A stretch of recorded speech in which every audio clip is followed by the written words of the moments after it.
ማርያም እንትን ነች። አንዳንድ ቦታ ተወለደች ይሉናል እንጂ ስትመሰገን ኖረች ደግሟል። ይህንን እዛው ታኅሳስ ገብርኤል ዚቅ ላይ ሄደህ ስታይ ሚካኤል መልአክ በክነፍ ጾራ መንጦ ላይ ተደመና ሰወራ ይላል። ሚካኤል አስቀድሞ በክንፉ ተሸክሞ አትኖር ነው። ለካ የነበረችው በሚካኤል ክንፍ ላይ ነው። እኔ ለሚካኤል ክንፍ የሰጠው ማለት ክቡራንና ክቡራት ተመልካቾች እንደምን አላችሁ? እግዚአብሔር ይመስገን ሰላም ነኝ። ሰላም ናችሁ? ያው እናንተም እንግዲህ እንደምትከታተሉ ተስፋ አደርጋለሁ። እየሰማችሁ ነው ሁሉንም ነገር። ሰውየውም ለጥፋቱ አልታረመም፣ እርማት አልወሰደበትም። ከጥፋት ላይ ጥፋት እየጨመረ ነው። መቼም አንድ ጊዜ ሰው ካጠፋ አይመለስም። እንደው በደግዳጋ ወይንም እንደው በቀላል ነገር አይመለስም። እንግዲህ እስኪመለስ ድረስ ጥፋቱን አውቆት ደግሞ ጥፋቴ ነው እስኪል ድረስ ለሚያመጣው ጥፋት መልስ መስጠታችን አይቀርም። አለን፣ እናንተም ደግሞ አላችሁ። ሁላችንም እግዚአብሔር ደግሞ ያው ጽናቱን ይስጠን ነው የምለው። ስለዚህ ምን እያለ ነው የሚናገረው? እንደምትሰሙት ድንግል ማርያምን አንዳንድ ጊዜ ተወለደች ይሉናል እንጂ ቅድመ ዓለም ትመሰገን ነበር ወይንም ስትመሰገን ኑራለች ይላሉ ማለት ነው። ይሄ ማለት እንግዲህ ለእሱ ተመሰገነች ማለት ቅድመ ዓለም ነበረች እንደ ማለት ወይንም አልተፈጠረችም እንደ ማለት ነው። በእሱ አስተሳሰብ ወይንም አልተፈጠረችም ሊል ይችላል፣ አይታወቅም። ምክንያቱም ያው ሀሳቡ ዝሩ ስለሆነ።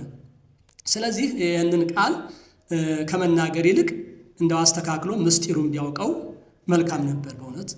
የሊቃውንቱ ድርሰት የሾህ አጥር ነው ብያለሁ፣ መግቢያም የለው። ከሾህም በልጦ የብረት አጥር ነው፣ መግቢያም የለው። ያንኑ መጽሐፍ ቅዱስ እያለ ለእሱ የሚመቸውን ቢያነሳ ቢዘነጣጥር ይሻል ነበር እንጂ አሁን ከሊቃውንቱ ድርሰት ገብቶ መናገሩ ይሄ በጣም ለእሱ መግቢያ የሌለው ነው፣ መግቢያም የለው። አሁን ግን እናንተ እንድትሰሙት ታሪኩንም ጥፋቱንም የእሱን ማለት ነው እንድትሰሙት ይህንን ነገር እኔ እንደው የተወሰነ ላብራራላችሁ፣ መልእክቱንም አድርሱልኝ፣ ሸር ታደርጉለታላችሁ። በክነፈ ነፋስ ዓለም ነቀፈ። ይህንንም እንዳሞራ ደግሞ ክንፍ አለው ሊሉ ነው እንዴ አለ። እንዳሞራ ክንፍ አለው ሊሉ ነው እንዴ? ይህ አሁን ራሱ ሰውየው መጽሐፍ ቅዱስ አለማንበቡ እንጂ ክንፍ ምን ላይ ለምን እንደተሰጠ ያውቀው ነበር። ክንፍ በምን አይነት እንደሚነገር ምን እንደሆነ ምስጢሩን ይረዳው ነበር፣ ግን የት ያውቀዋል? ስለዚህ መጽሐፍ ቅዱስን አለማንበቡ ነው እንጂ መጽሐፍ ቅዱስን ቢያነበው ሁለተኛ ሳሙኤል ምዕራፍ 22 ቁጥር 11 ላይ እንዲህ ሲል እናገኛለን። ወሰረረ ለማን ነው? ተጽዕነ ላይ ለኪሩቤል ነው። ተጽዕነ ላይ ለኪሩቤል ወሰረረ ወአስተርአየ በክነፈ ነፋስ ይላል። በኪሩቤል ጫንቃ ላይ ተቀምጦ ይላል። በኪሩቤል ጫንቃ ተቀምጦ በረረ ሄደ፣ ወይንም ደግሞ ከዚያ በነፋስ ክንፎች ላይ ሆኖ ታየ ይላል። በነፋስ ክንፎች ላይ ሆኖ ታየ ወይንም በነፋስ ክንፍ ላይ ሆኖ በረረ ይላል። ማንን ነው ይሄን ተናገረለት? መድኃኔ ዓለም ኢየሱስ ክርስቶስን እግዚአብሔርን ማለት ነው። ሌላው መዝሙረኛው ዳዊት ደግሞ መዝሙር 17 ቁጥር 10 ላይ እንዲህ ይላል። ይህንኑ ቃል ተመሳሳይ ነው፣ አንድ ነው። ተጽዕነ ላለ ኪሩቤል ወሰረረ በክነፈ ነፋስ፣ በኪሩቤል ላይ ተጭኖ ሄደ፣ እንዲሁም በክነፈ ነፋስ በነፋስ ክንፍ ወይንም በነፋስ ክንፎች ላይ ተጭኖት ሄደ በረረ ይላል። አሁን ነፋስ ክንፍ አለው ወይ ነው እንግዲህ ጥያቄው ከዚህ ላይ ነው። ሰውየው ቅድም መላእክትን ወይንም ሚካኤልን ክንፍ አላቸው ይላሉ፣ እንዳሞራ ክንፍ አላቸው እንዴ ይላል ብሎ ለማባጨትና ለመዘበት ነው የሞከረው። ቅድሚያ ነፋስ ክንፍ አለው ወይ ነው ጥያቄው እዚህ ላይ ነው። ይህንን መልእክት አደርሱልኝና መልሱን እንዲሰጠኝ እፈልጋለሁ። ነፋስ ክንፍ አለው ማለት ነው። አለው ካለ እንጂ አለው ከሚካኤልና ከነፋስ ማንኛው ይሻላል? ለማንኛው ክንፍ አለው ማለት ይቻላል?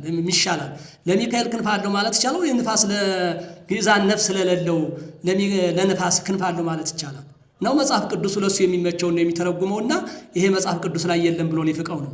ስለዚህ ይሄ አንደኛ አለማወቁን ነው፣ ምስጢር አለመረዳቱን፣ ምስጢር አለማደላደሉን ነው የሚገልጠው ማለት ነው እንጂ ለነፋስ ክንፍ አለው እየተባለ ለሚካኤል ለገብርኤል ለመላእክትማ ክንፍ አላቸው ቢባል ምን ይከብዳል?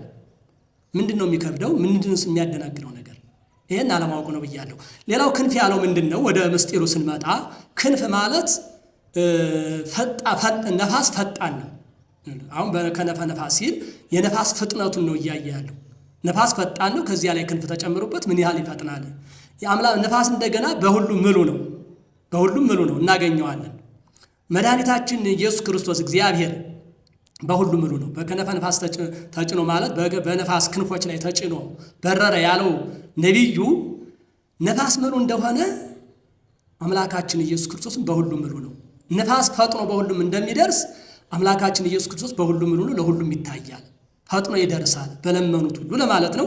እንደገና ወደ መላእክት ስንር ደግሞ መላእክትን ክንፍ አላቸው ያለው ፈጣንነታቸውን ሲያይ ነው። መውጣት መውረዳቸውን ለሰው ይላላካሉ አይደል? ይወጣሉ ይወርዳሉ። ይሄ ደግሞ መውጣት መውረድ የሚችለው ምን ያለው ነው? በእኛ ቋንቋ በእኛ አገላለጥ ክንፍ ያለው ነገር ነው። አሞራ እንደ ብጭት ያቀረበው ማለት ነው። ክንፍ ያለው ነገር ነው። ስለዚህ መላእክት ስለሚወጡ ስለሚወርዱ ምን የሚል ስያሜ የተሰጣቸው? ክንፍ መውጣት መውረዳቸውን ሲያይ ማለት ነው። ፍጥነታቸውን ሲያይ ማለት ነው። ፍጥነታቸውን መውጣት መውረዳቸውን ሲያይ ክንፍ አለ። ሌላው ክንፍ ማለት ደግሞ ምን ማለት ነው? ክብር ማለት ነው። ክብር ነው። ክብሮሙ ለመላእክት ከመመንኮራኩር ይላል። ከመመንኮራኩር መንኮራኩርን እንኳን መንኮራኩር ማለት ወደ ላይ የሚመጥቅ ነው። ወደ አየር የሚመጥቅ ነው። ምጥቀታቸውን ሲያይ ወደ ላይ መውጣታቸውን መውረዳቸውን ሲያይ በመንኮራኩር እንደ ክብራቸው እንደ መንኮራኩር ነው ብሎ በዚህ ምሳሌ አስቀምጦላቸዋል። ይሄንን ምሳሌ አድርጎ ማለት ነው። ክብር ነው። ይሄ ክንፍ ማለት ክብር ነው። ክብራቸውን እየገለጠ ነው።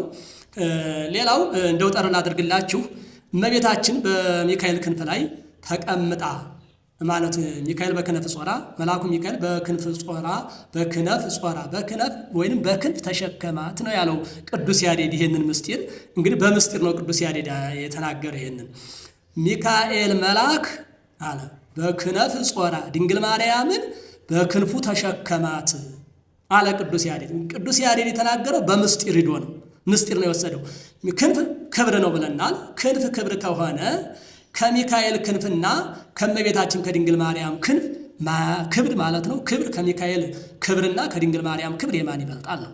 ስለዚህ የድንግል ማርያም ክብር ይበልጣል ሲል ሚካኤል በክንፍ ከሚካኤል ክብር የድንግል ማርያም ክብር ይበልጣል ሲል በክነፍ ጾራ አለ። እንግዲህ በላይ የሚሆነው ምንድነው? በክብር የሚበላለጥ አላድ በአቀማመጥ እንኳን ክብር ያለው ሰው በላይ ይሁን ይባላል፣ ታላቅ ሰው ይባላል። ይሄ ክብሩን ለመግለጥ ነው። ስለዚህ በክንፉ ላይ ተቀመጠች ማለት እመቤታችን ድንግል ማርያም ከሚካኤል ክንፍ ላይ ተቀመጠች ማለት ከሚካኤል ክብር የድንግል ማርያም ክብር ይበልጣል እያለ ነው ሊቁ የተናገረው። ይህንን እሱ የት ይረዳዋል? ይህን ደግሞ የተናገረበት ምስጢር አለ። ደግሞ ሌላ ምስጢር ልንገራችሁ የተወሰነ ታሪክ። አዳም በበደለ ጊዜ ንስሐ ገባ። ንስሐ ሲገባ መድኃኒታችን ኢየሱስ ክርስቶስ ወይንም እግዚአብሔር ከልጅ ልጅ ተወልጄ አድንሃለሁ ብሎ ተስፋውን ነገረው። በዚህን ሰዓት ቅዱስ ሚካኤል ሊቀ መላእክት ነበርና ቅሩበ እግዚአብሔር ነው። እርሱ ተላላኪ ስለነበር ሰማ ይህን ድምፅ ከፈጣሪው ከእግዚአብሔር ሲወጣ ይህን ድምፅ ሰማ። አቤቱ ምን አይነት ልዩ ፍጥረት ናት ይህች ፍጥረት? አንተ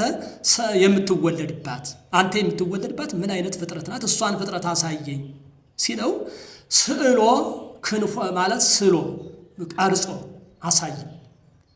አሳየኝ እመቤታችን ድንግል ማርያምን አሁን በስዕሏ ላይ እንደምናየው ስዕሏን ከቀርጾ አካሏን እንዳለ ለቅዱስ ሚካኤል አሳየኝ ስላለው ማለት ነው። ምን አይነት ልዩ ፍጥረት ናትና አሳየኝ ስላለው አሳየው። በዚህ ቅዱስ ሚካኤል ተደነቀ።